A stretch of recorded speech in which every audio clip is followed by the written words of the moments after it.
Welcome in, guys, to another episode of Timeout Talks. I, of course, am your host, Cody Brusso. Today, we got a special guest, starting defensive tackle for the San Antonio Brahmas, coming from my hometown, Cuero, Texas. Caeveon Patton, how are we doing today, sir? Man, I'm doing good, man. Can't complain. I'm blessed. I'm blessed. Heck yeah. Now, we're going to jump right into it because I know time is money and I'm not trying to hold you up here. So, of course, starting defensive tackle, you've also been signed to the Indiana Colts and the Atlanta Falcons, coming from, of course, college here and high school here in Texas. We all know football's bigger here in Texas. So, what or who has inspired you to pursue this career path of football? Man, I think personally, to be honest, I think it was just me as a young kid trying to find something that I was good at. I played all the sports, basketball, baseball, track and field, football. I think I got to the point to where about my sophomore year of high school, I kind of found my niche in football and I was like, I can do this shit. And then I was like, yeah, I think I'm gonna do it. And then I put all my eggs in one basket, man. And since then, it's been going up. I think that was the biggest. And then I grew up, my upbringing, everything that's motivated me to be better and do better, and for my future family and for my future kids to be able to give them and do everything I wanted. And I think at that young age, in my head, I had it to where I can use football as an avenue to do those things for my family in the future. So I think that's what it was. Just a young kid trying to find something he was good at. Nice, kind of locked in and just stayed on the grind. Yeah, that's it. That's all I did, man. Nice. Now, of course, we talked about, well, I mentioned, you're from Cuero. So growing up in Cuero and then going on to represent Texas State, how has those roots here in Texas and experiences, through the high school level and through the college level, how has that influenced the way you approach football there with the San Antonio Brahmas? Because I do see you're still grinding, you're still working out daily, even back down here in South Texas. Yeah, I think the biggest thing is, man, like I work with a bunch of athletes and a bunch of kids, and the biggest thing I appreciate them is the bigger the foundation you build, the bigger house you're able to build. And I think that's holds a lot of weight coming from Cuero, a small country town. People just think we don't know too much about anything, but at the end of the day, one thing we know how to work. And I think that's the thing that's got me to where I'm at and keeping me where I'm at today is my work ethic. And that's what got me from Cuero to going to Texas State and doing what I did there and going further and further and further in my career was my work ethic and my determination. And really, I think I always tell people my gift. I think the gift that God gave me was the ability not to quit. I just think I can't quit. Like, I can never give up on myself with my dreams or the things I've written down on that piece of paper. And eventually, I will obtain them. It just, time will tell. You feel me? So I Yeah. think that's the biggest thing was my work ethic that allowed me to keep doing what I did day in and day out. And like you say, what I'm still doing now.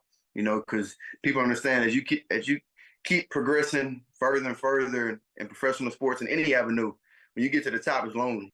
It's not too many people you can look to the left and right and be like, hey, man, you can't, in Cuero, I'm the only professional football player. Me and Jordan Winterson, and Jordan's with the Rams. So it's like, I can't look to the left and to the right and be like, ask anybody a question. Everything I do, I got to go out there and it got to come from my past experience, from the knowledge I know, going out there and playing against the best guys. And I got to come home and critique myself and correct the mistakes when I go back out there next time. You feel me? I'm right. Yeah. And I'm sure you talked about building that foundation and doing things for your kids.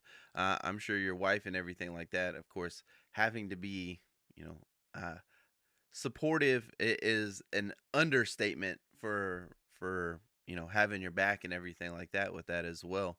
How has that also allowed you to continue further? I'm sure being such a huge motivation for you. Yeah, no, I mean, I think, to be honest, bro, like my she is gonna be my wife in a couple months, but my fiance, man, we've been together since our sophomore year. So since I found football, not found, I always played it growing up, but whenever it kind of clicked who I could be good at this thing, I met her probably like that same season. So that sophomore season where I was like, okay, I'm gonna get it rolling. She was right there. She'd been there since the beginning. So since I was a young kid with nothing, man, just having a dream and just selling her a dream. And to now she's been able to be there every step of the way and just believe in me and believe in me and believe in me. and literally still to this day is my only training partner. Trains, it works out with me every day. That's my spotter. Whatever I need her to do, she's always there. But we just believe in each other so much that I think that's why we're so successful at so young of age, and everything we're doing right now is because we got each other's back and we're on the same page. And love to hear it. Now, Caeveon, you've had the unique experience of moving between the NFL, the XFL, which is now the UFL. What's one key lesson that you've taken away from each league and that's helped you not just shape you as a player, but helped shape you as a person? Man, I think the biggest lesson, to be honest, man, when it comes to those leagues, they're different in their own. You feel me? There's a hierarchy in every league, in every division, and everything you do in life. There's a hierarchy. And I think that's the biggest thing, going from, high school, having to adjust. Okay, then a year or two, you find your place, and now you're that guy again. Then when you go to college, then you leave college and you go to professional level, and now you got to just find your place again. So I think each team, each league, each day, you're still trying to figure out who you are, still trying to get better at what you are. You feel me? You're never always there. And I think that's the biggest thing I tell everybody, any young athlete, any person, even a professional, is like never get comfortable. That's the biggest thing when it comes to those levels. Because you think you made it, and then the next day there's a young guy waiting to take your job. Like I always tell my kids, I always joke around with them because I train them and everything. I'm like, hey, I said, I got to make sure I'm on my toes every day because one of y'all might want to grow up and be me. Y'all might want to be the trainer down here. Y'all might want my job. So I can't get comfortable and say, oh man, I'm good here. I'm good with the kids. But at the end of the day, one of y'all kids is going to be my age one day and y'all going to want to do what I'm doing. And so there's always somebody that's looking at you that wants to be you or wants to do what you're doing. So the biggest thing I say is don't get comfortable. Don't get comfortable, man. Hey, at one point you were that young kid, that hungry kid trying to take the spot. So I totally Yep. understand that. Now, expanding on that, beyond just yourself, what are some unique differences in the culture? Like you said, there was a certain hierarchy. So, what are some of the cultural differences, and not just locker room talk, but playing style and things like that, versus the different leagues? Man, the biggest thing, a lot of people they get the misconception of, oh man, the XFL, the UFL, the USFL, these past couple teams in these past years of the spring league. Now it's the UFL. They get the misconception that we're not as good as the people on those fields on Sunday in the NFL. At the end of the day, I think the people that really don't understand the game forget that going into camp, you have a 90-man NFL football roster for all 32 teams. All 32 teams have a 90-man roster. And so by the time they get to the end, now they cut down to 53. Now you got the 53-man roster. So you telling me those other guys that was on that team competing against those NFL guys for that whole 5 weeks in training camp, they're not good enough to play in the NFL? No, they were there. They were playing the pre-games. They were playing. They probably played the season before. They just might have got outbeat. A team might have decided to go the other way. But at the end of the day, guys like me and other guys that play in the UFL, we've already played in NFL games. We know we can be there. It just wasn't enough space for us, and it wasn't our time. So we got to go back down to the UFL. We got to prove to these guys I can play there. I'm good enough to play there, and I will play there. I just need the opportunity. You feel me? And so I think that's the biggest thing. The difference between the locker rooms is the guys in the NFL, you made it. You're there. But like I say, you still can't get comfortable, but you're in the building. You got the best resources in the world. You got the best everything. You got the best coaches. You got everything, man. But then you go down this level, you still got the best players, the best football players in the world still here. You still got top level athletes, but we're trying to get there. So we still have that grind, that college-like grind mentality to where, hey, I'm still trying to get there. I'm still trying to get there. Hey, I'm not here on vacation. Like I ain't made it yet. I'm still this is a 4 month, like it's a mission. You feel me? I'm on a work trip for 4 months. I'm trying to go get it. I'm trying to get opportunity. I want to get a call after the season in late June, so I can go to camp in late July. Like that's the mentality. It's you don't want to go there to stay. When guys go to the NFL, you pray you stay there for as long as you can. Like if you go to the UFL, the goal is to get out. The goal isn't to play in the UFL 4 or 5 years. It's a blessing still. I'm not gonna knock it, bro, because you still make more money than anybody else is walking around here working a job, and you still get to play ball at a very high level. The level low below, but the level right below the NFL. But I think that's the biggest thing, bro, is we still have that underdog mentality. Okay, y'all still doubting me? Okay, well, I'm gonna go back to work and I'm gonna critiquing on what y'all think I'm not good at. So I think that's the biggest difference in the locker rooms is everybody is tunnel vision on getting to the next level. Yeah, and I will say this as well. You talked about some of the greatest athletes and greatest coaches as well. I mean, yeah, your coach Wade Phillips was a former Dallas Cowboy head coach and everything like that. So he's coached on that grand stage as well. So you're in a perfect position to pick the brain of somebody who's already been up to that next level. And from talking to other athletes and stuff like that, one thing that I've found over time, and you may agree, you may have a different perspective, is sometimes you go into a camp and it's kind of a scheme issue. Maybe your play style doesn't fit the scheme for that team that you're in camp with. So now you've got to, like you said, go down to the UFL there with the Brahmas, show what you can do. That way a team that maybe likes that play style that you bring a little bit more will go ahead and extend that invite to you. Is that something that I'm a little off on, or am I right in that ballpark? Nah, you hit it right on, man, right in the head. Because at the end of the day, every defense calls for different players.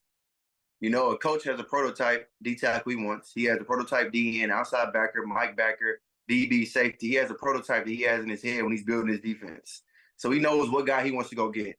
You feel me? And if you're just a talented guy, the thing they go out here, because mind you, now our season ends. So in the XFL in 2023, our season ended like late April, right? So we had a couple months to get our bodies back right, then go into fall camp. Now, since they combined the leagues, our season ends. We played in the championship game last year, so it ended mid-June, and training camp started at the end of July. So you had like a month and a half to get your body back right, get your mind back right to go out there and ball. But the biggest thing was we ended right when the NFL went kind of on their quote unquote dead period, where they kind of don't reach out. They already have the 90-man roster because everybody goes on. So in the NFL, right after the mini camps and all that and everything, and those either end anywhere from like June 6th to like the 15 or 16, depending on what when they started them. After that, the NFL goes on a dead period. Everybody goes home. Everybody goes home in off-season vacation. They do that for like 4 or 5 weeks.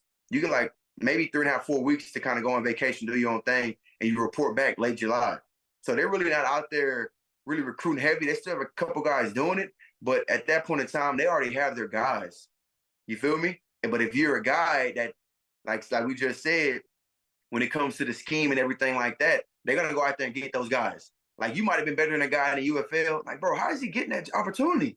But hey, you might be a three tech that's known to get off the rock and cause havoc and penetration. But hey, they might need this guy to play nose tackle. He might be more of a read and react guy. He might be more of a lateral guy. He might be a little heavier. He might be a run stopper. So it depends on what they need. They might need a run stopper, a pass rusher. They might need a combination of both. It's all about, that's all it is, man. It's what they need. It's never you.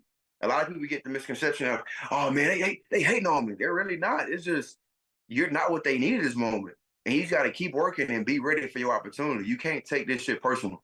If you start taking these cuts and every time you get cut, bro, because I'd have been cut 1, 2, 3, I'd have been cut like 4 times. Like, if you start taking those personal, you start taking those conversations personal, at the end of the day, you'll start to get down on yourself. Your confidence will shrink. You'll be like, man, I guess it ain't for me no more. But you'll move on. But if you just take it as a job and just say, okay, when they tell you, okay, boom, just take that and learn from it. Okay, well, boom. You start learning the league. You start learning, okay, this shit's really a game. You got to learn to play the game. And you got to be ready for your opportunity. And so that's what I know I would be when it comes again. You feel me? Yeah. Well, this is gonna roll right into before I even get to the final question. Thank you so much for taking time and talking with me here. And hopefully somebody's watching right now. And if you're feeling down on yourself, hopefully this kind of picks you back up and you realize, man, I just need to stay grinding, and my opportunity will come as long as I'm giving it 100%. It's when you stop giving it 100%, maybe you need to start looking in that mirror and realizing maybe that's why I'm not getting a call, because I'm blaming others when I need to be grinding more. Uh, so, Yep.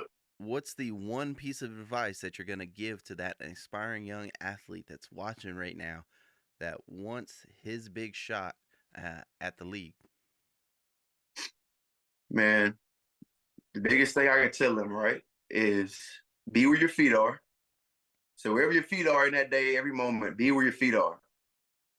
And take it one day at a time, one step at a time, one rep at a time. You do those two things, I promise you, man, everything will work out, man. I used to always tell my guys that when I was in college, man, I always broke it down to the team because those are my guys. And every time I broke it down, I said, hey, today, be where your feet are.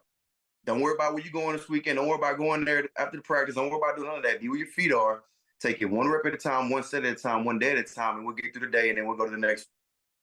Just work. If you take life like that, I promise you, the stress and everything will just go away because hey, at the end of the day, when I do that, bro, I'm controlling what I can control. You feel me? And so that's a piece of advice I give to any young athlete out there, man. Yeah, I love that. I've actually never heard that one before, so that's a new one on me. But that is one I'm definitely stealing from you. I love that. Cool. I appreciate it, man. Xavier, I can't thank you enough for coming on. Good luck this season. I believe y'all are starting training camp in January for the Brahmas, correct? Now, late. It should probably still be. Last year, it was late February. Late February. So yeah, we should be the year before it was January. So 2023 we started in early January. Last year we started late February, probably like the 24th, 25th. And I think it'll be the same time frame this year because the season ends in June again. So Cool. yes, sir. Well, we got Christmas coming up. Make sure you take the time to at least relax, spend some time with those kids and the wife, and then back on the grind. We'll be definitely rooting for you over here. And again, I just can't thank you enough for coming on and taking the time to talk with us. Yes, sir, man. I appreciate you reaching out, man. I appreciate it. Cool. Well, guys, that is going to do it for this episode of Timeout Talks. We'll see you next time. Peace.